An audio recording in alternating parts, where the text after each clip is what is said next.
Today I'm here, and I'm very happy to be here to talk to you about accessibility, and especially about accessibility in practice, which means that I will bring you some examples from this topic.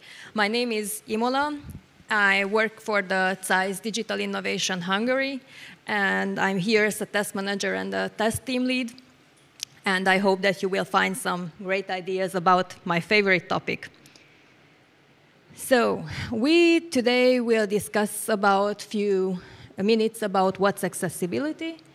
And then I will show you the law book just in main lines, because it's based on a kind of criteria, list of criteria. And in the next chapter, I will bring you the examples, how and what to focus on while testing the accessibility. And finally, we will have the conclusions.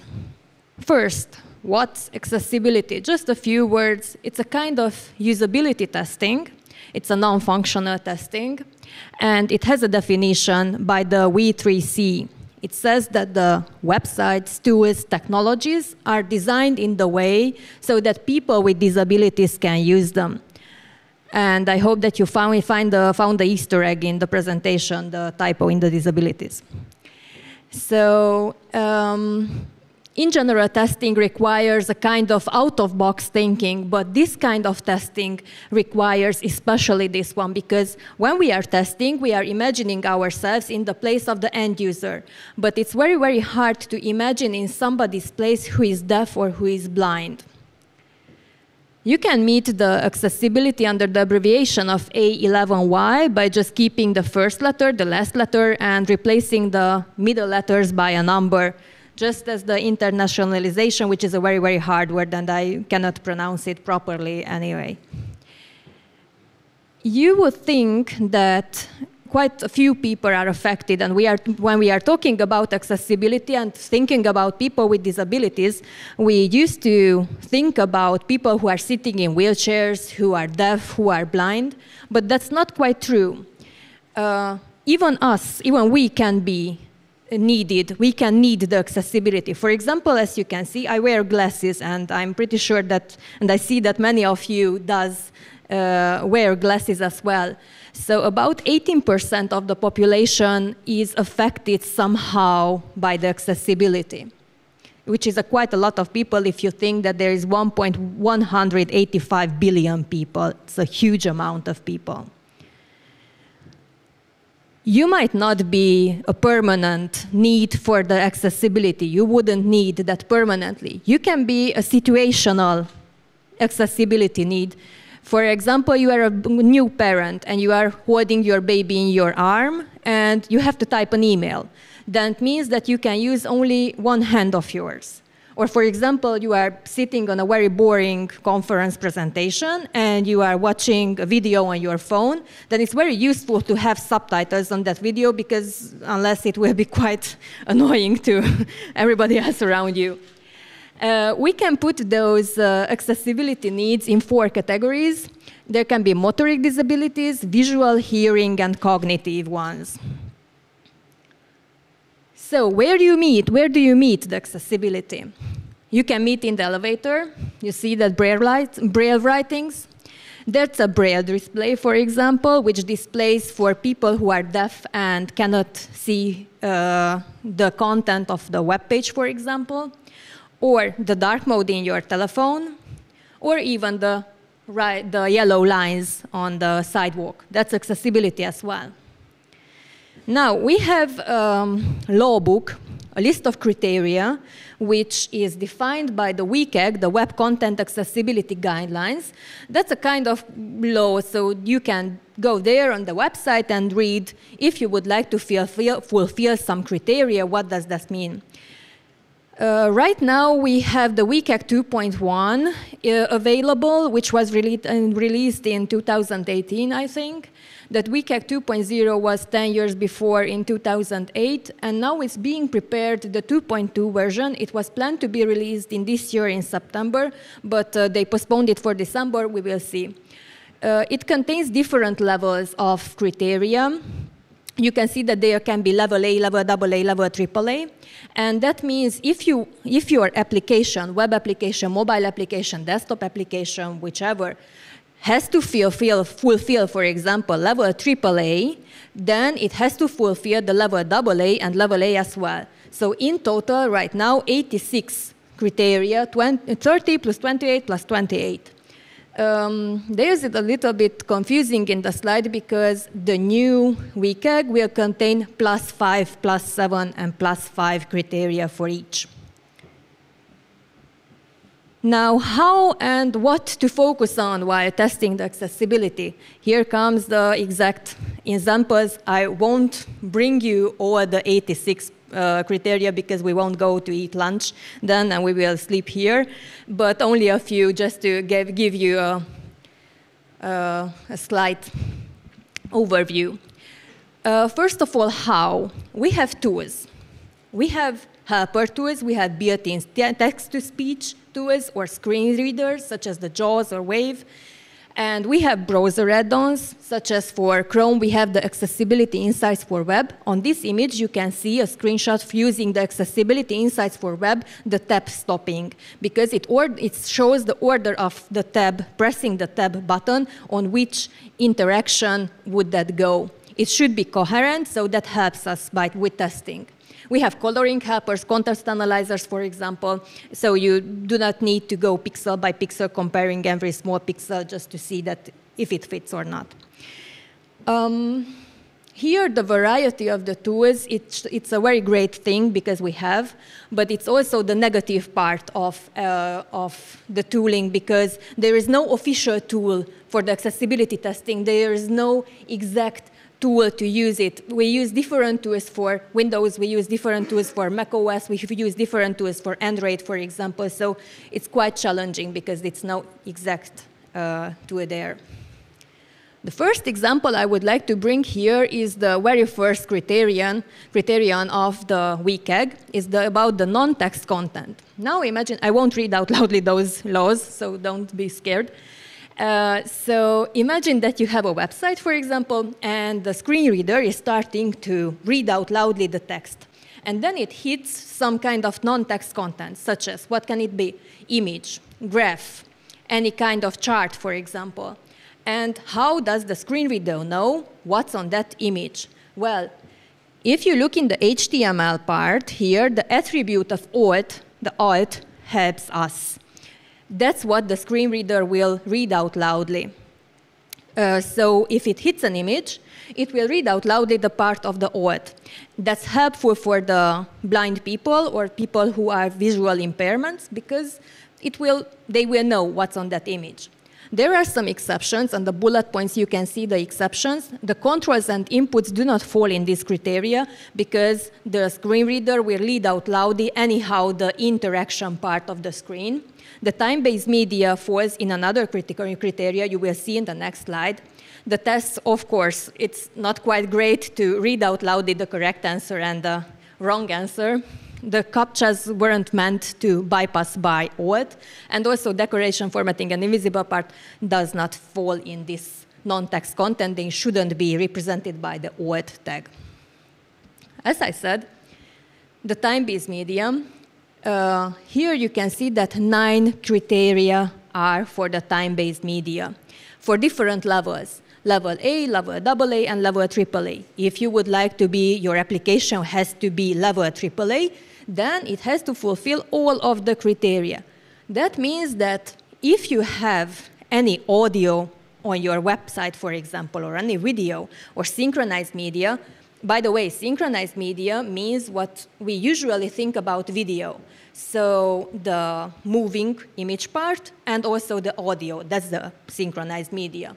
So it has to have several non-text alternatives or alternatives. For example, the podcast should have a written text form so people who are deaf can read that part. I would like to make here a mention about captions, the difference between the captions and the subtitles, because in Hungarian it's quite interesting. We do not make difference between the captions and the subtitles. We say felirat for both. But in English, we differentiate those. Subtitles are for people who have difficulties to understand the language. And the subtitles are the transcript of the spoken language. The captions are the transcription of the effects, music. For example, if you are watching some YouTube or Netflix video, you can often see there that I do not know what kind of music you can hear, or slamming a door, or some effect like this. So that's the difference between captions and subtitles. The next topic is the orientation. It's a tricky one.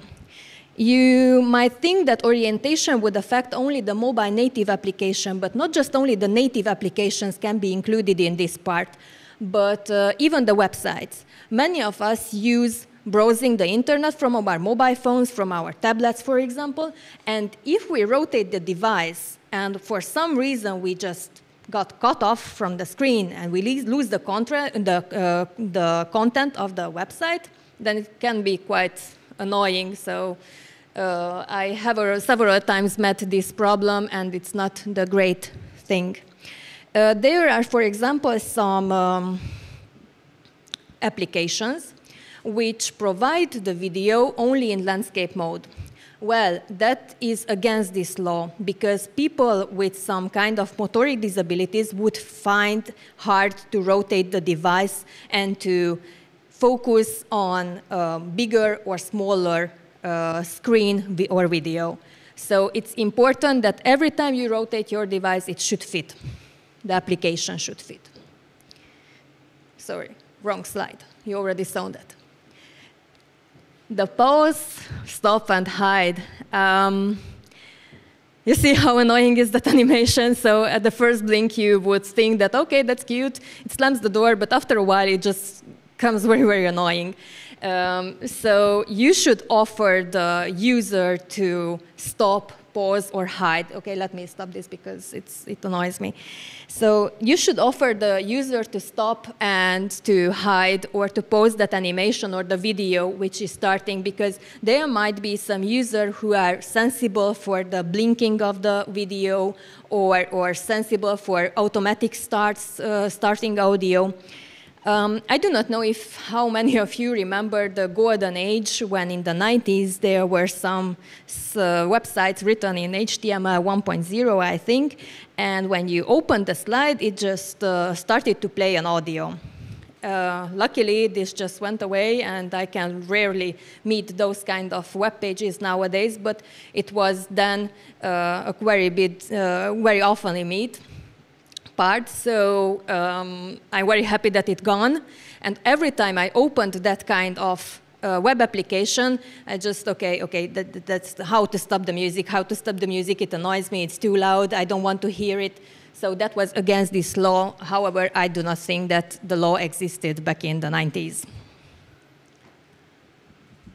The bypass blocks is for the navigation part of the WCAG.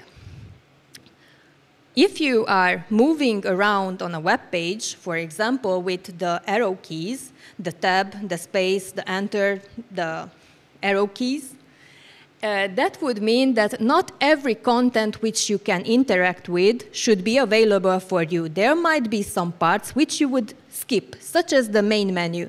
You wouldn't like to go through each item of the menu every time you open the website. You would like to jump straightly to the main content. There are some people who have problems with using the mouse, who have some motoric disabilities, or even people who are blind. They cannot use the mouse. They have to use the keyboard, for example. So the skip to main content is definitely one thing which you should use on your websites. And the last example, what I have here, is the input assistance. So you should be able to identify the errors properly, to identify the labels and the instructions properly. You see that both are level A, to suggest the errors as they are, and to prevent. Now, what does those mean? The error identification means if you have, for example, a user and a password pair, and you enter a wrong username there, then you should be able to communicate to the user that the email address is wrong. I know that it's against some kind of security problem, such as you are not telling the user if the username or the password is correct, but it's against this criteria if you do that, if you do so. Labels and instructions should be always displayed for the users. You see that the tag of name, email, username, or whatever does not disappear even if the user starts to write in the input section. And that's the correct behavior. If it disappears somehow, that it's against that law, the 332 criterion. The error suggestion is what every email, every input field should have the proper error suggestion. That's the one. This is an email. This email is invalid. That falls to the error suggestion part. It suggests that you should correct your email address. The error prevention, for example, if you have a field which can be available only numbers, for telephone numbers, for example, then you should be able to enter there only numbers. In a phone number, there's nothing to do the characters, the text. So that's the error prevention.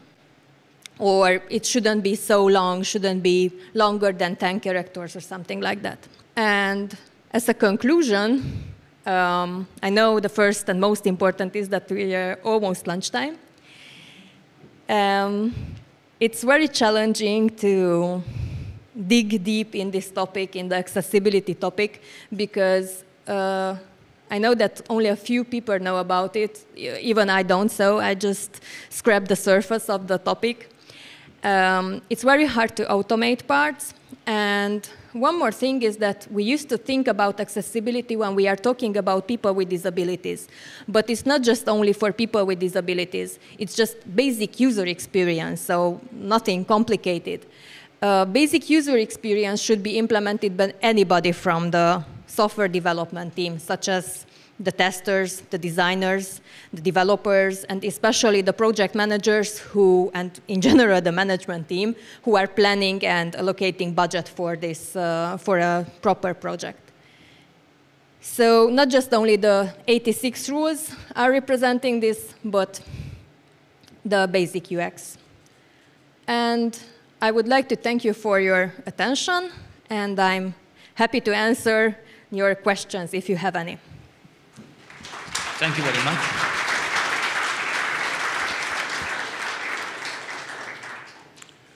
So we have few questions.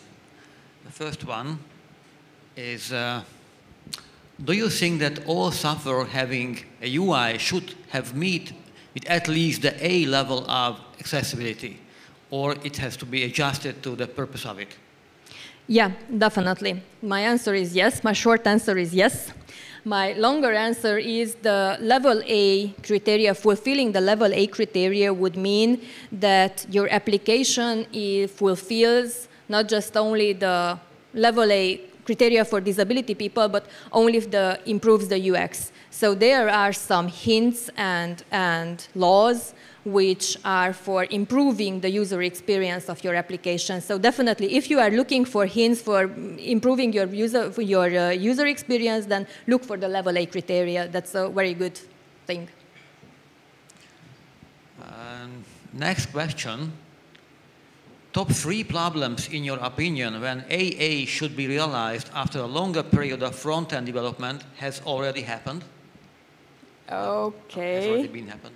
So I'm not sure if I understood properly the question. So the top three issues which I found at the level AA, right? Yeah. I would like not quite the top 3, but one thing which pops in my mind is the contrast problem. You have a very well-defined contrast ratio for the level A and level AA and level AAA as well for improved and for the just normal ratio. And what if your brand color is against the color, that contrast? So what if your company uses some kind of colors which are not fulfilling this criteria? That means that even a small part of your website, if you are developing a website or application, even if a small corner does not fulfill that, your entire application failed. So you won't fulfill any kind of level AA and level AAA. So you won't fulfill that level. That means a solution is to offer the user the possibility to switch between the colors. And that wouldn't mean you have to give up every time your color branding situation, but every time you switch the color, you offer a solution to the user. The same is with the icons. Every icon should have an explaining label. It's another criteria which wasn't in the presentation. And what if you, for some reason, you have such a big variety of labels that you cannot even fulfill? Now, you offer a dictionary to the user. That's the solution. And the third one is the search. Is the search which just pops in my mind. Very many companies use the instant search, and that means when you are typing in the search field, then you have a list of results, and as you are changing the typing, the search criteria, it's reloading the search result list. It's against the accessibility, because if some people with visual impairments are using the screen reader does not know when the UI changed. And again, it's a little bit confusing because if you are not using this accessibility criteria, it's much easier for people who are not blind to see the reloaded list. But if you are blind, that it's very hard to read out loud every time the list reloads. I hope that it was the three. Suppose that a company wants to introduce accessibility somehow in their business. What would you suggest? What to read? What kind of standards to apply? First of all, accessibility is the key for the preventive testing. Maybe you know that there are two main categories of testing: the reactive testing, when you are testing after the development, and the preventive testing, when you are testing before the development, even when the design and the static content is available. I would suggest to start as soon as possible, because even on the design level, you might find some issues which are against the accessibility criteria, such as an input field is enabled even if it shouldn't be enabled. That's on the design level. So definitely preventive testing as soon as possible, even before the design if it's possible.